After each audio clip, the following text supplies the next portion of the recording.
It has not stopped raining. Took about a 2-hour break, cooked some lunch,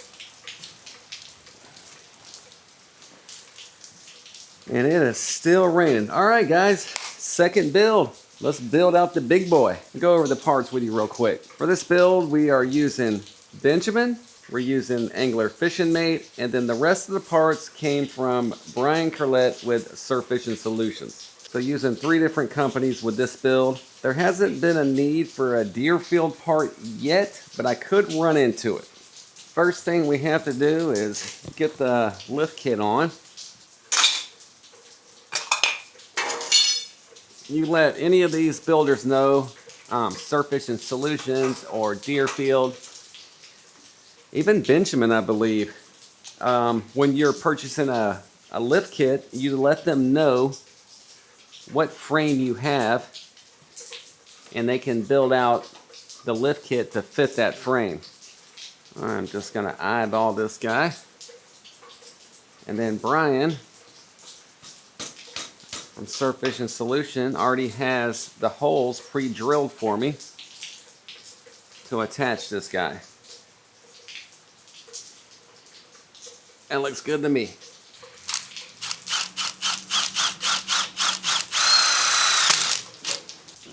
That's going to be little Peo, and this is going to be big Peo. Peo for not going for Beanie? Huh? Oh, Beanie is okay. Which one's going for Beanie? Going for Beanie? Beach Nasty? Beach Nasty. I don't know. I might. You know what I was thinking we could do with that? I could drill out some holes in the bottom of the plate, and we can make a flower bed out of it for the shop. That'd be cool, huh?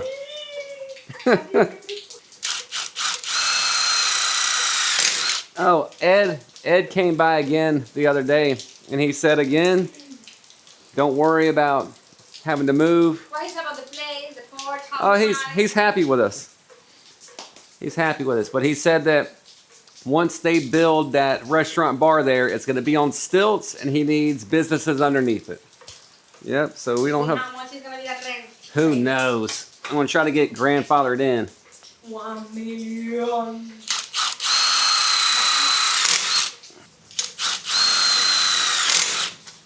That's some good news, guys, that I've always known. I've been on borrowed time on that lot that we have the shop at because they have plans to build there. But our landlord, over this last year, we've got to know him. He's got to know us. We're involved with the chamber also, so kind of word gets around. We're doing some community stuff, things like that. All that stuff helps, guys. So now our landlord is saying instead of us having to move whenever he builds out the restaurant there, that we're more than likely going to be able to stay. He's just going to build us out a little shop underneath. Underneath meaning the restaurant will be on stilts. So that's very encouraging because that's always been in the back of my mind. Like, where do I go next? Man, kind of skinny there. Got pretty close to the edge. See here? Pretty close. Something to think about for you guys when you're building yours out. Make sure you put some pressure on that lift kit when you're marking the holes so you don't get as close as I did.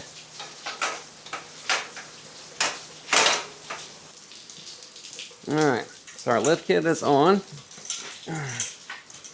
We'll sit just like that. And now we got to get these wheels on.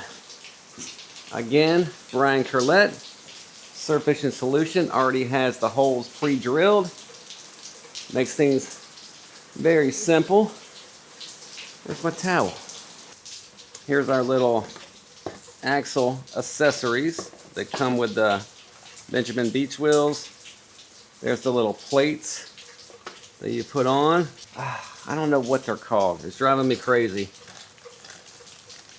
All your new washers, your pins. I believe that's a little grease that comes with this. And then obviously your brackets. Brackets already have the screw in it to tighten them.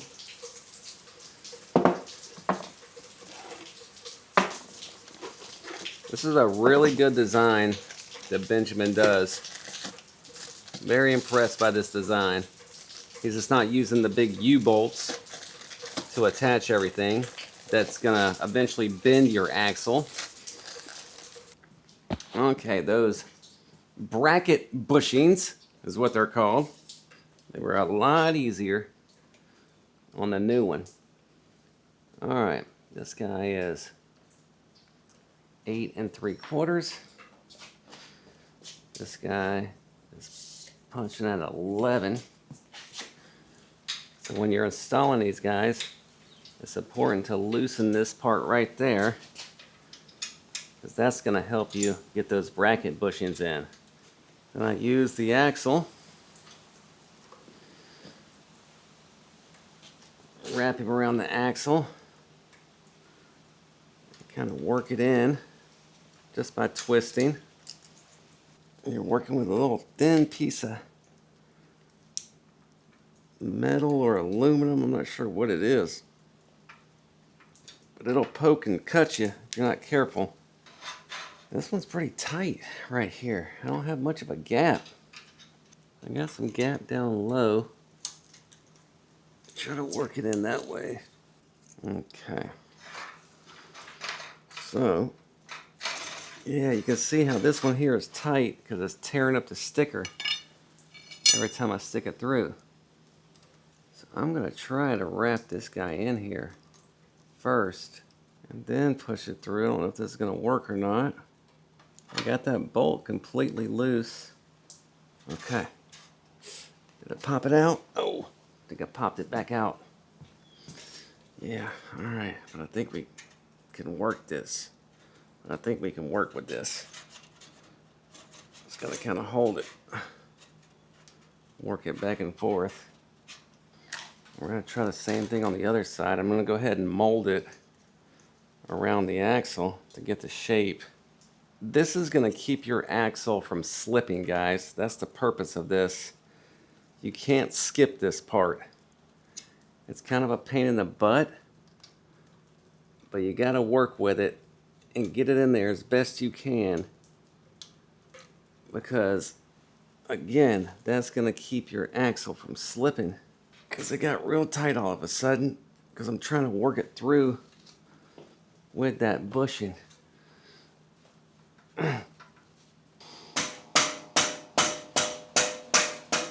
All right, I was able to get it. You see how it was catching the sticker. So that was what was holding me up. Once I got through that, I was able to work it in a little bit better. They're not completely in, but I think there was enough to grip it. That axle feels pretty solid. If it comes loose over time, I'll have to adjust that. But for now, I think it's gonna hold. All right, so pin, washer, black washer. Lost the bearing again. Telling you, that's what happened to my bearing. I got slipped out of there on me.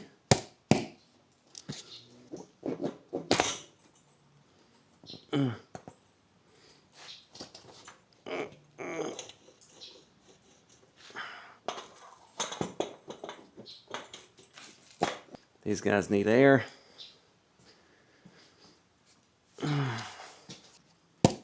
Get in there. I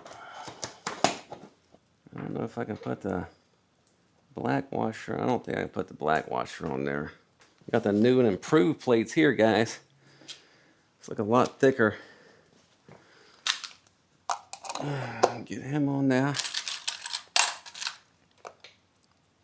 This mount on the bottom, well, I already got it upside down. Before we put the handlebar and all that, it's going to be smart to just go ahead and get this on, because we're going to put this mount on the bottom and I'm going to be able to hook this guy to my trailer hitch on the truck, so no longer will I have to put the big cart up into the bed of the truck, which is excellent. So either side can be the front. Everything's even at this point.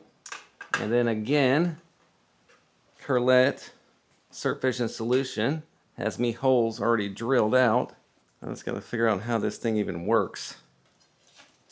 I believe this thing is completely uniform, so it doesn't matter which way I put it as far as the pin, because I'm going to switch the pin around if needed. This is going to add some overall weight to the cart, probably 3 pounds, maybe. And 3 pounds is a lot for a beach cart, guys. So there's going to be some overall weight to it, but I'm not lifting it anymore. I'm just popping it up on the back of the, I'm just popping it up on the arm that's going to be hanging from the trailer hitch. We'll get into that in a little while. So yeah, having extra weight is never good, but it's not going to really matter. Yep, it says carrier right on the little Ziploc. That's another great detail. He's labeling all his hardware. Make it easy on you. And you're connecting this guy right to your lift kit. Can you put a carrier on without a lift kit? I believe so. You would just have to let him know exactly what you're planning on doing. These guys are fabricators. That's what they do. They fabricate. Brian Sorrell, Deerfield Fabrication and Welding, had a career in NASCAR before he got into this. So he was doing some fabrication for race cars. I'm not sure about Brian Curlett, Surfishing Solutions. I'm not sure what his quote-unquote day job was, or if this was even just like a hobby that he got good at. Okay, I need this, and I need this.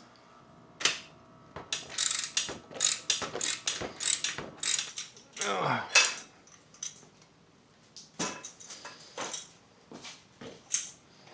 All right. There's the start over, guys. It's got some weight to it, man. That bracket adds to it, for sure. I don't know. We're going to give it a go and see how it is. If it's slowing me down on the sand, I'll take that thing off and go back to throwing it in the back of the truck. But I'm trying to avoid that. Everything looks good. Nothing's rubbing. All right. Let's get the push bar. Push bar with a built-in bucket holder.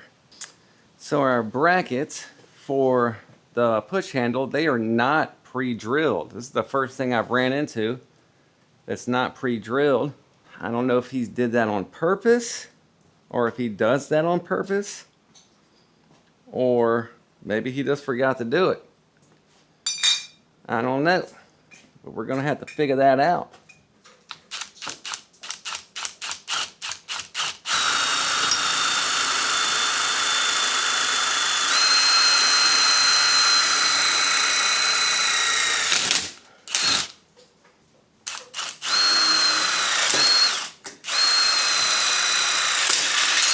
All right, so to get these guys tight, I can't get a washer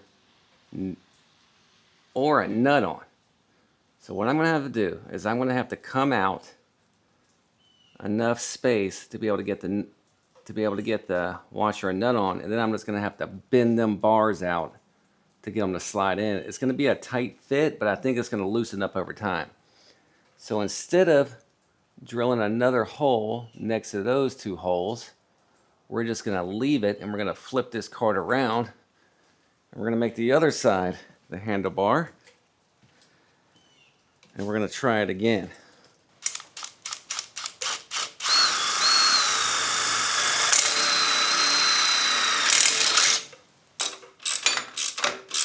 All right, that was a pain in the butt. Learn from my mistake.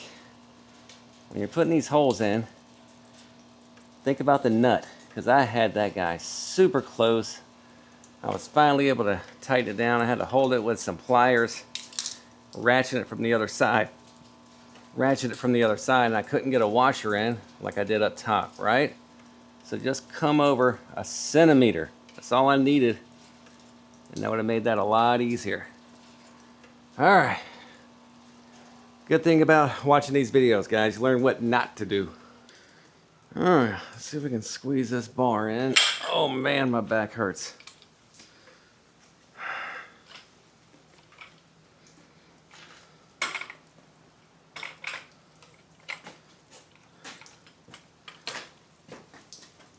Oh yeah, pop right in.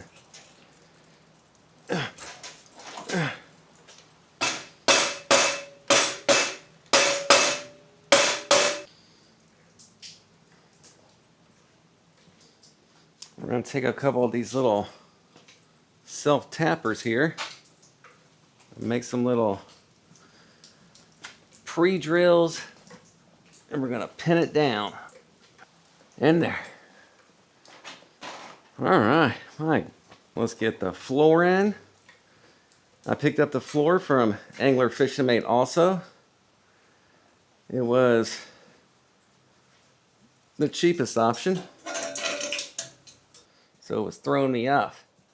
So we're laying that guy down here, and I have some of these little self-tapping screws with washers. We're just gonna try to pin it down the best we can, kind of keep everything out of the way. Make sure my microphone was still on. We've been out here for a while. Let's see if this is gonna work. Find some spots to pin it.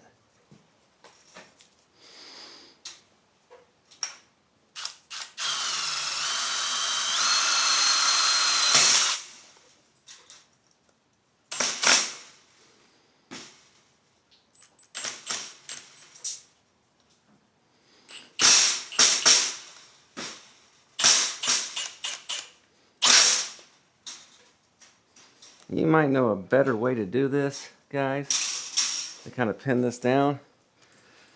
But this is kind of what I came up with on the fly. I was at the hardware store and I thought about it. So this is what I picked up. And if you do have a better way to do it, leave some comments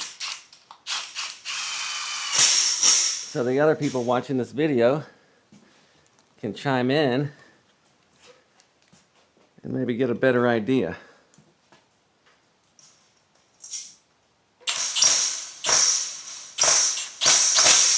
Obviously, if you're a welder or you know a welder, that would be the ideal solution. To hit a couple little tack welds around, get this guy good and secure. But again, this is a quick solution for me. And we are down to sand spike holders. And honestly, I don't really even need to put them on, because just like Little Peo, I could put sand spikes down here if I wanted. Nice. We got the floor and everything down there. I could keep sand spike holders off of here at one. No, I just still got my rake. I gotta get my rake somewhere. So the rake's gonna have to go down low. I might upgrade to a new rake too, guys. I've had this rake forever. I got a few in the shed that I've never used. Let's see how this guy's gonna rise. So yeah, let's get the holders on. If I don't, I'm gonna regret it and probably end up putting them on anyway. I use 4-foot spikes and 3-foot spikes. So I need to keep in mind about my 3-footers. Oh yeah, plenty of space. Some new carts, guys. Again, not really a need, more of a want. I spent a long time pricing out custom built carts. And if you watched the video before this, you heard me talking about it, but I'll talk about it again. They were pricey, and I did not need wheels and axles. Most of the times when you think of a cart, it's the wheels and axles that cost you the money. But I had two priced out. Basically just the frames. Now there was a lot of upgrades to the frames and things like that. The handles had storage in them. One of the builds actually included a large cutting board that I would slide on the side that I could pop on and off. I thought that would be cool to have on charters. But that frame with the upgrades was $1,750, and that was with a discount. I was like, man. So I went to another builder. I had him build out what I wanted, but in his style, because it was a different builder. He quoted me $850, and that was before we even talked about discounts or anything. So about $1,000 difference with that. Then I went to Surfishing Solutions to talk to him about building out a frame. That's Brian Curlett. And he informed me like he was not building out frames at the moment. He's probably going to get back into it like this winter when things slow down. But then he offered me a great deal on parts. So I got off really cheap with this build. Benjamin gave me a set of wheels and axles. But then I bought the frame and the bottom from Fishing Mate. I probably have $500 in this cart. In the small cart, I have about $150. You can't beat that, guys. You cannot beat that. 2 carts, 4-wheeled out for $650. And I got the trailer hitch and all that with this guy. None of these companies that cut me deal asked me to be exclusive or like a sponsorship. Those words never even were mentioned. We just worked a deal that made sense for both of us. Where's my freaking drill? We worked a deal that made sense for both of us. We shook virtual hands and got after it. Speaking of sponsorships, throughout the winter, you are going to see me promoting products. Wintertime is slow. I need to make up for the lost income that we have during the slower tourist season. So I get a lot of emails about companies want me to promote their products. I have a set price I do for videos. I have a set price I do for shorts like reels. And I don't budge from that price. If they don't want to do it, I move on. But a lot of them do. So I'm going to start promoting some stuff, all fishing related items. I will let you know in that video that I am promoting this. I am being paid to promote this. And I'll let you know my honest opinion. That is a way for guys like me to make some extra income when things are slow. These are not going to be videos like, oh, this is the best product I ever used. These are going to be like commercials. All right. These gloves on. I'll get all rusty. And that'll lock down. I'm not going to lock it down right now. And this guy, that's pretty high. Is it supposed to sit like that? I guess so. Because you have the bumper right there. I guess it needs to be high. These off. So you got your pin down here.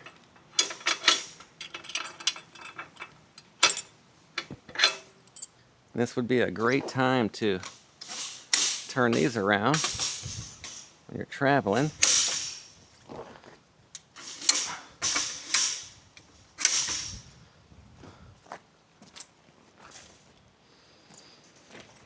Flip it around, make it easier.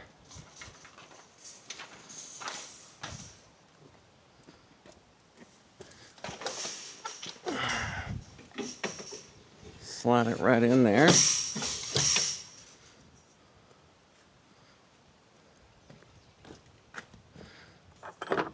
Buddy, that is like sketchy, right? You guys do this? It scares me to death.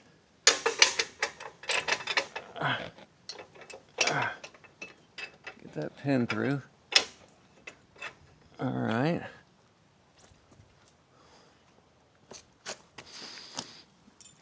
Yep, it fits.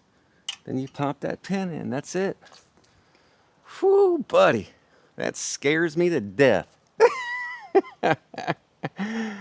But I see it all the time. What you guys are rolling with, I'll be rolling like that too. Nice and high off the ground. I just think about a tail end though, man. You get a tail end, you're gonna lose your cart. Guess that's what insurance is for. And then to get our Sputniks in here, what I do is, this is just a regular Fishing Mate little cutting board that comes with all the carts. I'll take a drill bit and just bore these guys out a little bit, make them a little bit bigger. And then your Sputniks will slide right down in there. And you're ready to rock and roll.